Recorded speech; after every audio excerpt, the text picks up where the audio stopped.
할렐루야. 오늘도 거룩한 습관을 좇아 이 새벽을 깨우는 모든 분들에게 주님의 은혜가 함께하기를 축원드립니다. 오늘 새벽에는 그런 마음이 들더라고요. 신앙의 꽃은 새벽 예배구나. 신앙의 꽃은 새벽 예배구나 라고 하는 마음이 들었어요. 이 새벽에도 하나님이 도우시는 은혜가 있습니다. 하나님이 함께 하시고요. 우리는 육신에 속해 있기 때문에 깨닫든지 깨닫지 못하든지 우리의 짧은 머리로 이해가 되든 이해가 되지 않든 인식하든 인식하지 못하든 하나님의 역사하심과 하나님의 영적인 놀라운 축복들은 지금도 우리 가운데 크게 역사하고 계심을 믿음으로 고백하시길 축복합니다. 오늘은 이제 어제 우리가 4장에서 이제 모든 성물들에 대한 성전 안에 들어가는 성전 기구들에 대한 제작을 보았지 않습니까? 이제 오늘 5장 1절에 보면 그 모든 성전의 제작이 기구라든가 모든 것들에 대한 이 제작이 다 끝났다, 완공이 된 거죠. 완전히 이제 다 공사를 마쳤을 때 오늘 이제 마지막으로 이 언약궤를 이제 성전에 지성소에 안치를 하고, 그리고 이제 모든 것을 끝냈을 때 또 하나님께 찬양을 할 때 하나님의 영광이 이제 이 성전 안에 임재하는 그런 사건을 다루고 있습니다. 이 법궤라고 하는 것, 지금 역사상 성전이 3번 있었습니다.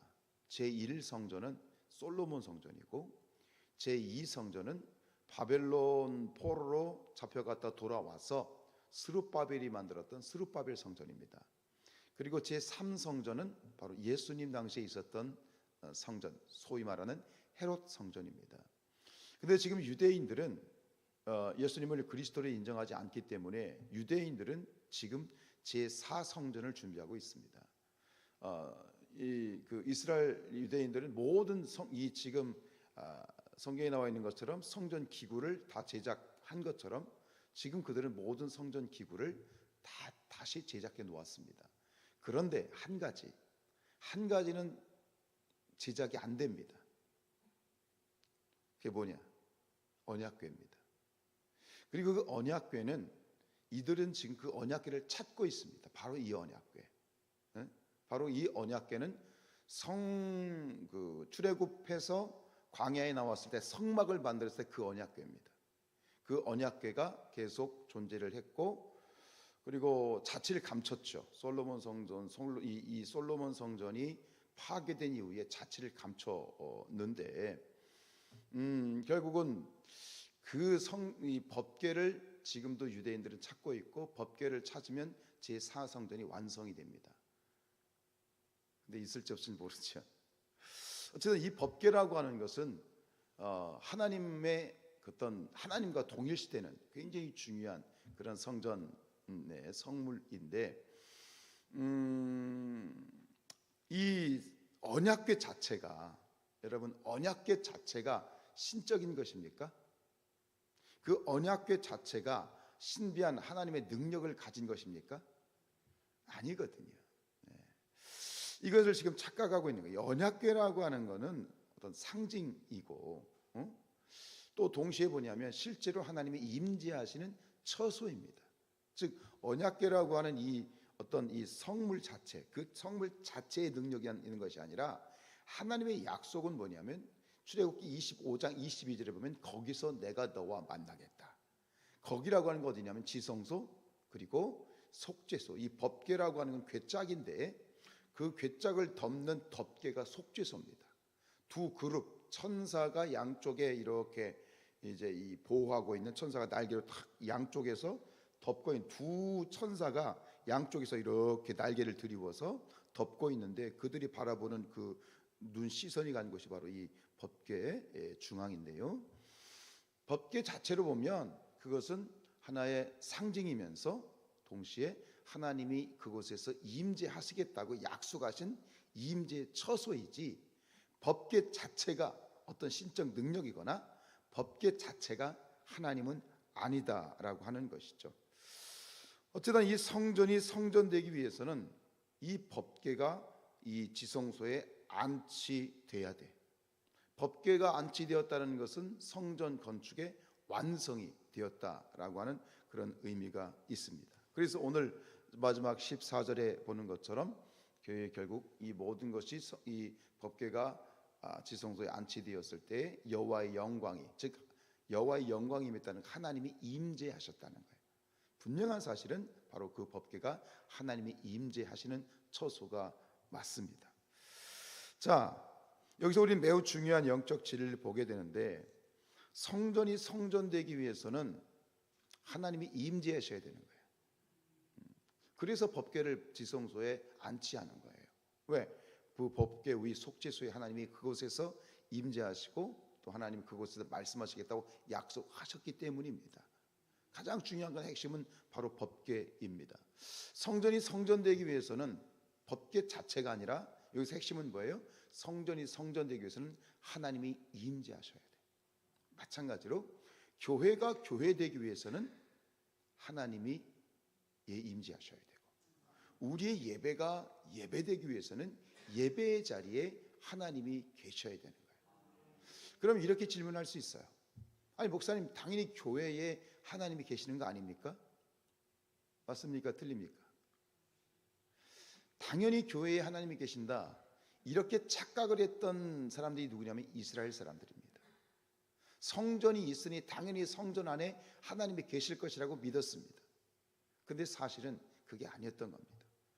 분명히 하나님이 성전 안에 지성소에 임재하시겠다고 약속하셨죠. 그리고 임재하셨습니다. 성전이 건축됐을 때 분명히 하나님 영광이 임재하셨는데, 그러나 영원히 그곳에 임재하시는 것이 아니라 하나님은 그 성전을 떠나실 수 있다는 사실을 이스라엘 백성들은 놓쳤던 거예요. 그래서 이 에스겔이 이제 우리가 에스겔이 환상하면 여러분들 어떤 환상이 생각나시죠? 우리가 찬양도 있지만 에스겔이 환상하면 골짜기에 마른 뼈들이, 그죠? 생기가 생기고 큰 군대를 이루었던 그런 이 환상을 생각하는데, 그 환상 이전에 에스겔이 봤던 환상은 매우 참담한 환상이었습니다. 그것은 무엇이냐면 하나님이 성전을 떠나시는 환상입니다. 그 에스겔의 환상을 통해서 왜 이스라엘 백성들이 이 바벨론의 포로로 잡혀갔는가? 이스라엘 백성들이 바벨론 포로로 잡혀가기 전에 있었던 끔찍한 사건이 뭐죠? 이 솔로몬 성전이 파괴가 되는 겁니다. 7년 동안 지어졌던 이 어마어마한 솔로몬 성전이 바벨론에서 파괴가 되고, 그 파괴된 이후에 이스라엘이 망했고, 망하면서 결국 그들이 바벨론으로 포로 잡혀가서 70년 동안 노예로 생활했던 것이죠. 그들은 전에 생각하지, 왜 당연히 하나님의 성전에 계시고 하나님의 성전에 계시니 성전은 파괴될 수가 없다라고 생각했어요. 그건 착각입니다. 성전은 파괴가 됐어요. 왜 그럴까요? 그들의 생각에 반은 맞고 반은 틀려요. 하나님의 성전에 계시면 성전은 파괴되지 않습니다. 그런데 성전이 파괴가 되었다는 얘기는 그곳에 하나님 계시다 안 계시다? 계시다 안 되는, 하나님이 떠나셨다는 거예요. 그래서 에스겔서 10장 18절에 에스겔이 본 환상이 이렇습니다. 여호와의 영광이 성전 문지방을 떠나셨다. 성전 문지방을 떠나서 그룹들 위에 머무셨다. 결국은 그 솔로몬 성전 가운데 임하셨던 하나님의 영광, 하나님의 임재가 사라진 겁니다. 성전이 성전되는 것은 성전 자체가 중요한 게 아니에요. 여러분, 우리가 이 예배당에 십자가를 걸어놨다고 해서 이곳에 하나님이 임재하시는 게 아니에요. 우리가 목걸이를 차고 있다고 해가지고 하나님 나와 함께 하시는 게 아니에요. 하나님의 임재는 뭐냐? 어떤 상징이나 건물이나 그런 것들이 가운데 하나님이 임재하시는 것이 아니라, 하나님은 우리 성도들의 믿음의 고백 가운데 임재하시는 거예요. 우리가 함께 모여 있다고 해서 하나님이 임재하시는 게 아니야. 모든 이들이 전심으로 하나님 이곳에 임재하여 주옵소서. 우리를 다스려 주옵소서. 주님은 나의 주님이십니다. 하나님은 나의 주님이십니다. 라는 믿음의 고백 가운데 하나님이 임재하시는 것이지. 근데 오늘 그것을 확인할 수 있는 건 뭐냐면, 원래 마지막 11절로 13절에 보면 이 법궤를 지성소에 안치하자마자 하나님이 임재하셨습니까? 아닙니다. 법궤를 이 지성소에 안치했을 때 하나님이 임재하신 것이 아니라 13절에 보면 이 레위 찬양대, 이 찬양대가 하나님께 찬양을 올렸을 때, 13절에 보십시오. 13절 뒤편에 보면 그의 여호와를 찬양하며 이르되 선하시도다. 그의 자비하심이 영원히 있도다. 하매 뭐냐? 찬양을 드렸어요. 찬양은 우리의 기도입니다. 우리의 고백입니다. 이렇게 이 찬양대가 성가대가 하나님의 영원한 자비하심이 영원히 있도다 하며 찬양하며 고백하게 될 때 보세요. 그때에 그랬어요. 그때에 여호와의 전에 구름이 가득하였다. 그거를 안치했을 때가 아니라 안치해놓고 온 이스라엘이 성가대를 앞세운 온 이스라엘이 하나님 앞에 고백하며 찬양할 때에 바로 그때에 하나님이 그곳에 임하셨더라. 잊지 마시기 바랍니다. 오늘 우리의 중심과 우리가 나와 앉아 있는 것이 아니라 그냥 예배를 드리고 있는 것이 아니라 우리의 마음을 쏟고 하나님을 간구하고 하나님을 찾는 자리에 하나님이 함께 하신다. 이건 무슨 얘기냐면 어떤 성전 건물에 하나님이 임재하신 것이 아니기 때문에 두세 사람이 내 이름으로 모인 곳에 내가 그들 가운데 함께 하리라.